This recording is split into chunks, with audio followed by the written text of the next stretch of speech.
राजकारणात उभाबाद उगवणारं वादळ परवा दिवशी अचानक शांत झालं.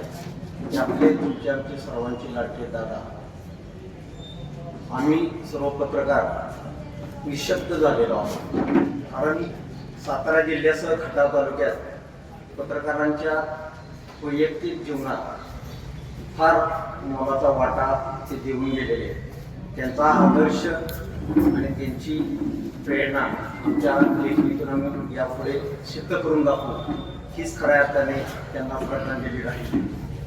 खटाव तालुका पत्रकार संघ व मी माझ्या कुटुंबियाच्या वतीने दादांना भावपूर्ण श्रद्धांजली वाटतो. बोलू शकतो.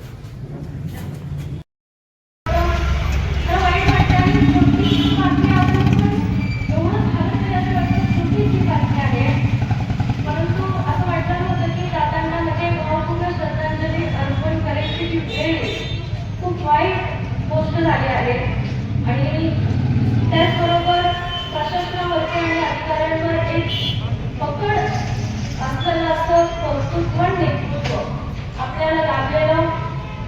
आणि मी एवढीच आशा व्यक्त करते की ज्याप्रमाणे दादा जरी आपल्यामध्ये नसले तरी दादांचे विचार, आचार, मार्गदर्शन कायम त्यांचा आदर्श डोळ्यासमोर ठेवून आपल्याला राजकारणाच्या ठिकाणी राजकारण आणि समाजकारणाच्या ठिकाणी फक्त काम आणि काम असते ते आपण केलं पाहिजे आणि त्या पद्धतीने त्याच विचार आपण आचरणात आणून खऱ्या अर्थाने दादांना आपण श्रद्धांजली अर्पित केली पाहिजे.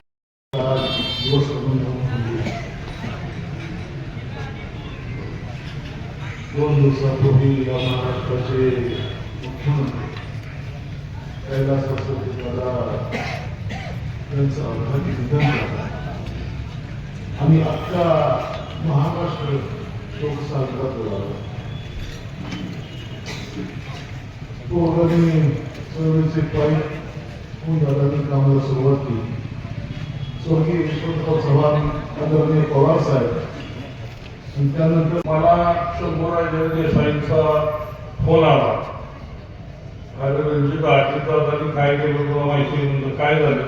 ते म्हणे असलं वस्त्रोद्योग मंत्री त्याला घातला. म्हणजे काय घातला तर तो मंत्री आला होता आणि ते सांगत होते की आमच्या वस्त्रोद्योगच्या अशा मागण्या तर त्या मंत्र्याला दादा असं म्हणले की अरे तुला वस्त्रोद्योगाचं काय करतं त्या रणजित देशमुखची जाऊन बघा मग अभ्यास करून माझ्या पुढे मांडणी म्हणजे मला त्या दिवशी कळलं की दादा ही माझी बघायला आले नव्हते. माझ्या बघण्याच्या निमित्ताने राज्याच्या उद्योगाचा अभ्यास त्यांना करायचा होता. असा उत्तुंग नेता होता की मला म्हणजे पण दादा इतक्या सुद्धा निर्णय बंद पडले तर तुमची कशी चालू म्हणून मी बघायला प्रश्न पडतोय. पण दादाने सांगितलंय महाराष्ट्र थांबवायचा नाही. मी सांगितले की विकासाच्या प्रवासामध्ये मला सुटून द्यायचं काम करायचं आहे. आणि मी आपल्या सगळ्यांना दादांनी जे व्यक्त केलेल्या भावना आहे त्याच्याशी प्रामाणिकपणाने मानतो. भविष्य काळामध्ये दादांनी जो मार्ग लागणार आहे त्या मार्गावरती एक आदर्श मार्गावरती आपण सर्वजण वाटचाल करूया. दादा आपल्या कुटुंबासाठी आल्यावर होते व्यक्तिमत्व त्याच्यापाशी दादांचं निधन झालं. आमच्या दुर्दैवी विमानावर संपूर्ण महाराष्ट्र शोकामध्ये शोक सागरामध्ये उडून गेला अशी परिस्थिती आहे. आज 3 दिवस झाले तरी माणसाच्या धक्क्यातून सहभागी गेलेली नाही. दादा बोलायचं म्हणलं तर त्याचा अनेक क्षेत्राशी संबंध आला. मी तर म्हणेन महाराष्ट्रातील ग्रामीण भागातलं एक उत्तुंग नेतृत्व दादांना बघावं लागेल.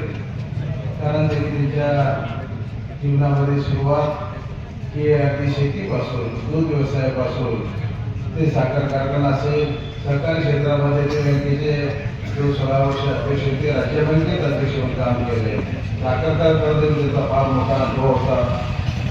लोकांच्या ग्रामीण राजकारणामध्ये त्यांनी जाऊन की दादांच्या सारखं या महाराष्ट्रामध्ये जे घडलेले नेते होते त्याच्यामध्ये यशवंतराव चव्हाण असतील, पवारसाहेब असतील, त्यानंतरच्या यामध्ये दादाचं नेतृत्व हे त्या वंशाचं त्या चोरीचं होतं, पण ते अकाली गेलं ही दुःखाने दुर्दैवाची गोष्ट आहे.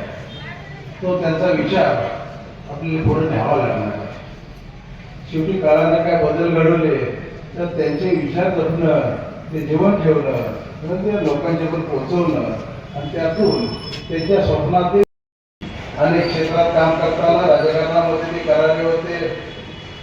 ते स्पष्ट सर्व ठिकाणी कामाचा माणूसही बोल लावलेला होता. नेतृत्वाची पोकळी भरून काढणे अशक्य असलं तरी आपण सगळ्यांनी ती भरून काढण्याचा प्रयत्न करून दादांचा विचार हा आपण भविष्य काळामध्ये आपली त्याची प्रेरणा म्हणून बरोबर घेऊन भविष्यात वाट करणं गरजेचं आहे. आणि त्यांच्या विचारातील असणारा हा महाराष्ट्र हा आपल्याला सहकार, शेती, ग्रामीण भाग आणि औद्योगिकरणाकडे जाऊन करणं हीच खऱ्या अर्थानं त्यांना श्रद्धांजली ठरेल. मी खटाव तालुक्याच्या वतीनं, माझ्या धार्मिक कुटुंबाच्या वतीनं आणि आपल्या सर्वांच्या वतीनं त्यांना भावपूर्ण श्रद्धांजली अर्पण करतो आणि त्यांच्या आत्म्याची शांती लाभो अशी मी परमेश्वराला प्रार्थना करतो. पवित्र स्मृतींना अभिवादन आपण सर्वजण करणार आहोत. एक साथ सहभाग